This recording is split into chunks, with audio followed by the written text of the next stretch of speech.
why we cannot push through the essential. So, yeah, this has been the current energy in January, February. I never knew that in December we are preparing for Jan and Feb in this way. And yes, here we are. So, there has been a wave, who is in with me in this wave. So, in this energy wave. So, there is a collective who is with me in this wave. And you might have experienced a lot of chaotic energies lately. And it was only to put us in place. Storms come only to put us in places where we belong, where we are meant to be. And yes, it was that kind of a storm. And yeah, and and the thing that the intake that I had from this, is that we cannot push through the ascension process. What do I mean by that?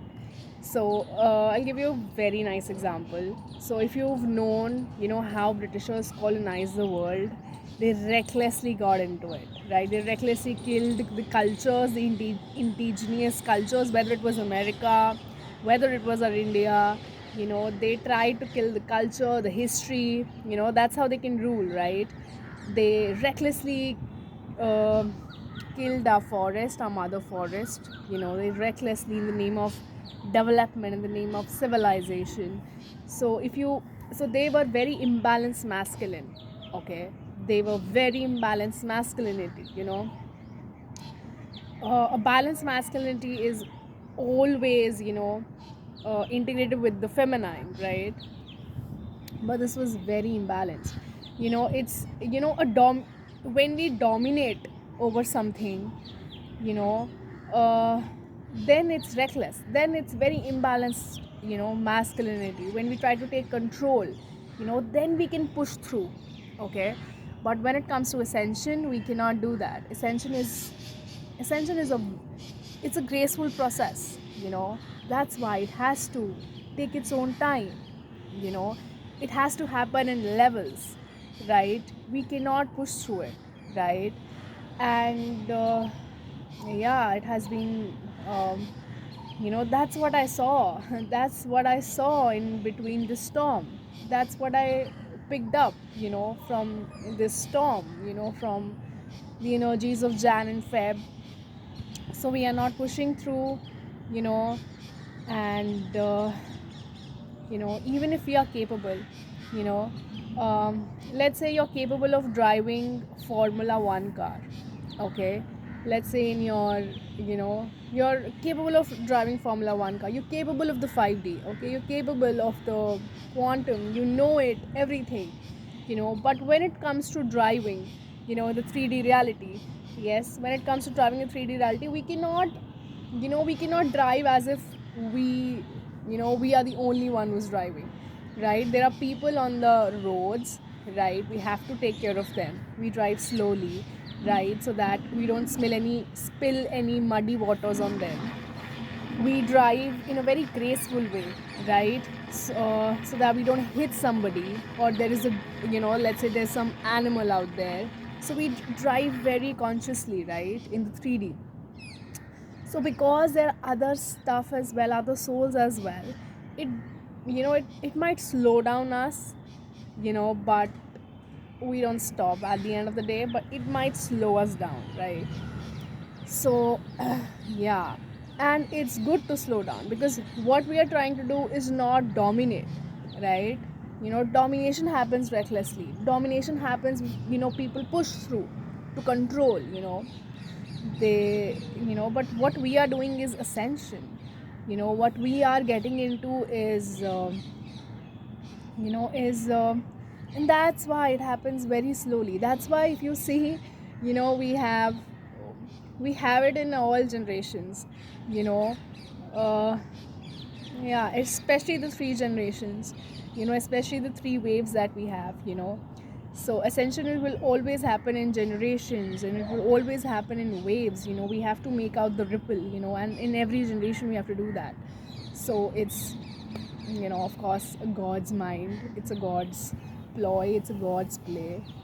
And yes, so we cannot push through ascension. That has been a biggest intake for me. The energies, they come to me, and I had to close my eyes, and then I had to see this fact. And but we are on the right path, we are on the right track, we're moving right. Yes. Yeah.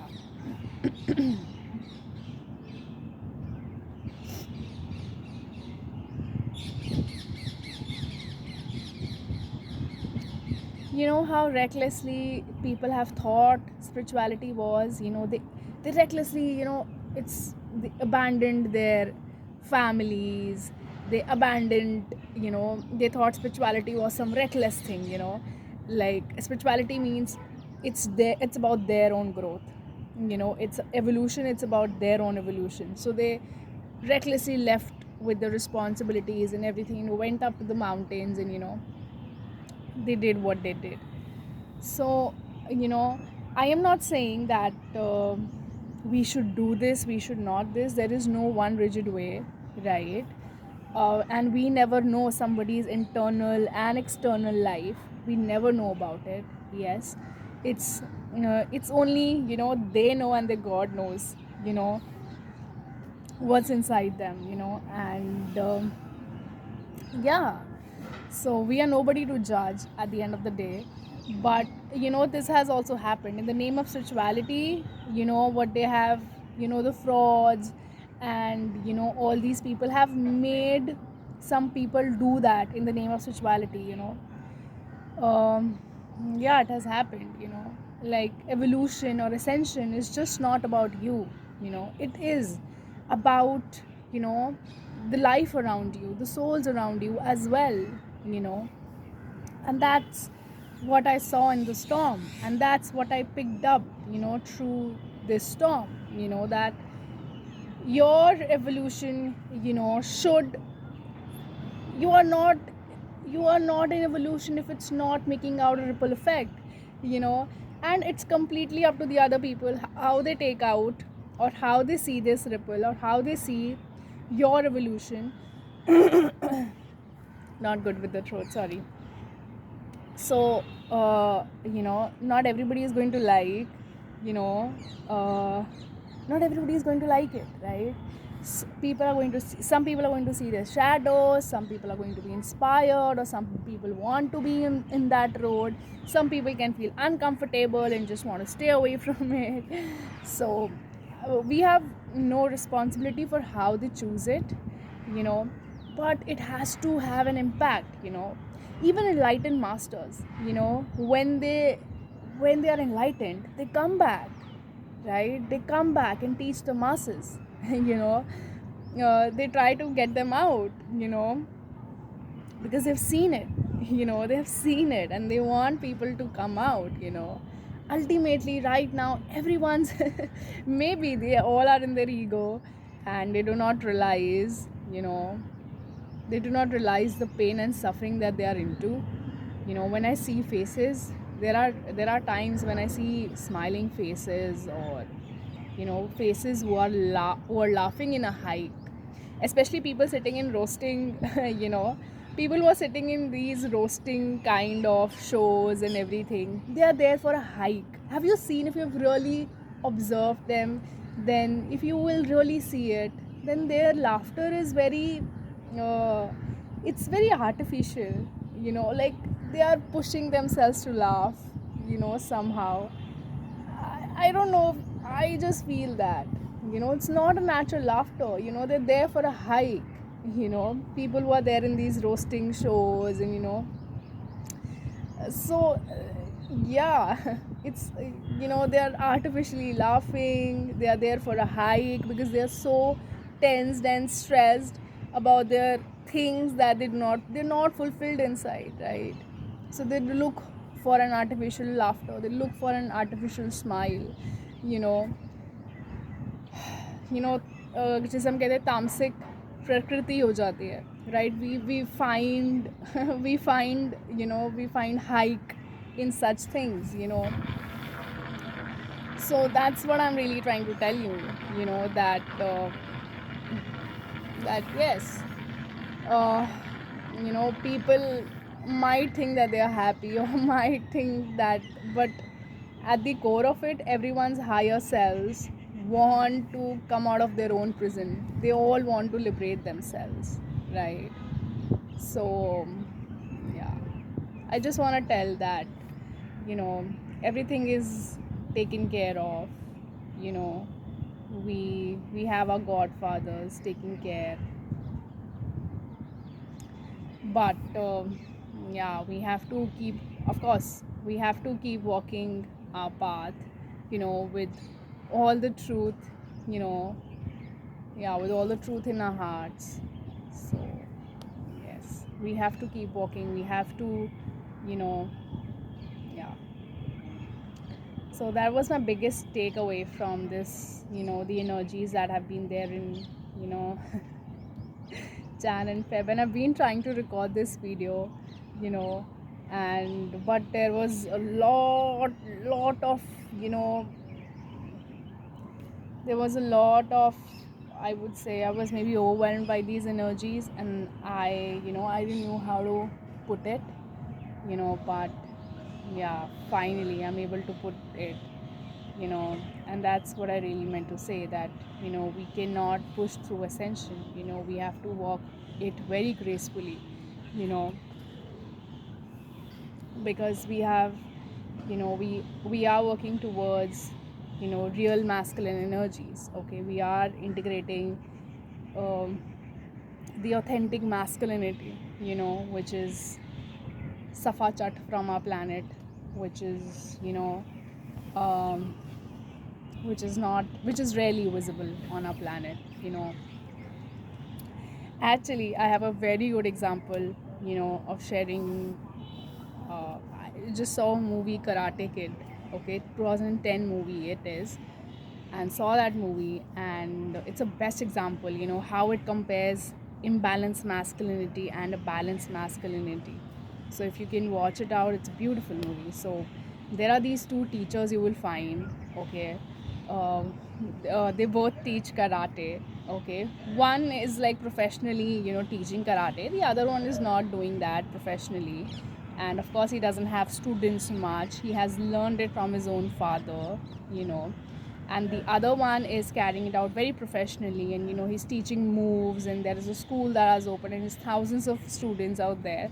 And the other teacher, he doesn't have much students out there. But then one day, some boys, small boys, are trying to bully a boy, so he protects that boy. Okay, the good teacher tries to, let's just name it let's just name it good teacher and bad, though I don't like to use the words good and bad, because it's not like that. Life is not that simple as to put it into good and bad. So okay, so the Chang is the teacher, right, who is like the hero of the story and who represents balanced masculinity. So Chang is the teacher, right, and he's a good teacher, and he says that we use kung fu to defend, we never use it to attack or bully somebody. We don't go about it like that. And now the difference between the two teachers is that Chang also knows healing. Okay, he's been shown in the movie, of healing, as well as he knows healing as well as he knows how to fight. Whereas the other teacher, we never saw him healing in the movie. Okay, and and then even the Chang, the teacher, he also emphasizes on why you're into the fight. Okay, so it's also very important. So there comes a point in the end of the movie, we are at the climax in the movie, and there comes a point, and so what happens is that this the student of Chang, okay, so he was competing with the student of the other teacher. Okay, so both the students were competing against each other. Okay, in the competition. So what happens is the other teacher, he's, recklessly, he is, commanding his students, just break his leg, just break his leg. That's not how you have to go about it. It's a competition, it's a very well competition, but he says just break his leg. So he's trying to tell his students that. So the student's leg gets broken. And then the student asked Chang, please heal me. I know you can heal. And that's when the teacher asked him, the Chang asked him, why do you want to do this? The point is already proven. They are afraid, they are scared of you. The point is already proven, you have won it. Even if you have lost in the battle, but we know that you won it, right? Because they cheated, right? So why do you want to do this? So he says that I don't want to fear next time. So the real fight that student had was with his own fear rather than an external opponent in front of him. So balanced masculinity is like that. It's and he would, Chang, the teacher, he would tell about the ancient healing technique, stillness of mind. All this was included in his lessons. Okay, he would teach him how to respect his mother.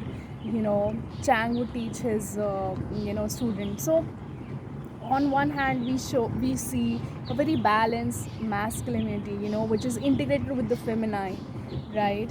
Whereas on the other hand we had such an imbalanced masculinity. He's like recklessly trying to tell that it's okay, you break his leg, somehow or the other we have to win this game. But ascension cannot happen like that, right? It's not about somehow or the other we have to push through or we have to evolve. No, it's a very graceful process. It's a very graceful process. And we have to take in care of we have to take in care of the life around us. We cannot, even if we know how to, we can drive at 100 speed, or we can drive Formula 1 car or whatever. It doesn't mean that we drive it at that speed, right? We have to take care of the dogs around. We have to take care of pedestrians. We have to take care of the cars that are there on the road. We drive in a very balanced way, right? So yes, we can take up the speed, but we do not, because it's just not about us. When we evolve, it's not about us evolving.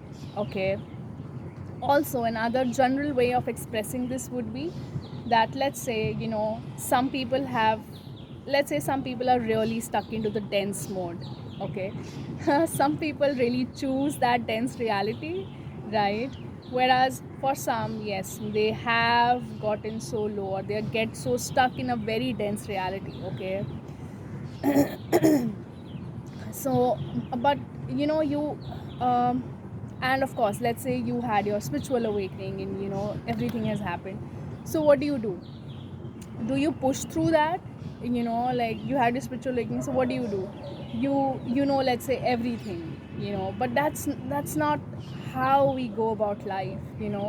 Like you don't completely leave the old world behind.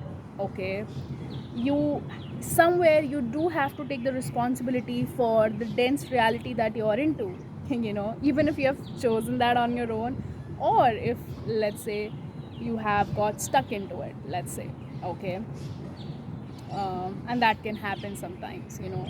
So whatever is the thing with you, you do have to take the responsibility for that dense reality. Okay, for that reality you do have to take responsibility for it. And and you can evolve only in phases and levels. You cannot push through it. Okay, so yeah, I, in a very general sense, if I have to say that to you, you do have to take the responsibility for where you are, okay, so that you can very, beautifully move into the ascension, okay. You have to, have it in the phases and levels. So yeah, that's, and I know many of you, you know uh, a collective, a wave is, with me in this, and I know you are also feeling the same. Are you feeling the same? Do let me know in the comment section if you are feeling the same. So yeah, this has been a biggest, takeaway from this, that, you know when it, because if you see, even our nature exists in symbiosis, okay, हमारा nature भी जो है, it exists in symbiosis. It's just not about taking, it's also about, give and take, and very much in symbiosis, okay. It's very much in symbiosis, the give and take happens. So we cannot break the rules of the nature, right? So when you evolve with all life around you, okay. And yes, it's no, we are not trying to dominate anyone, so hence we have to move slowly, that's all. Slowly and yet so fast. You know what I mean, if you know what I mean. We are damn called, you know all the sensitives, all the empaths, the feminines, we are called right now. If you, the call is very loud right now. We are called for the new earth. We are called for the new earth. And yes, we are called for the new earth. The call is very loud right now. All the intuitives can feel it, the psychics, the witches, we all can feel that. We are all called for the new earth. And yeah, we are slow and yet so fast. We are slow according to the quantum perspective, and yet we are so fast according to, um how uh, we are so according to, what we see in the physical realm. We are so quick according to that, and yet we are so slow according to the 5D, according to the quantum, perspective. So time is actually very relative. Yeah. So we are quick and we are slow as well. We are somewhere just at the right place, and we need to surrender to this space. We need to surrender to this, timing. We need to surrender to this Kal, to Shiva. you know he is riding the time, and we just have to surrender it to him. But we do are called for the new earth. And this next level that we are into, you know is about strengthening the new earth. We it's about strengthening the new earth. So yes, har har Mahadev.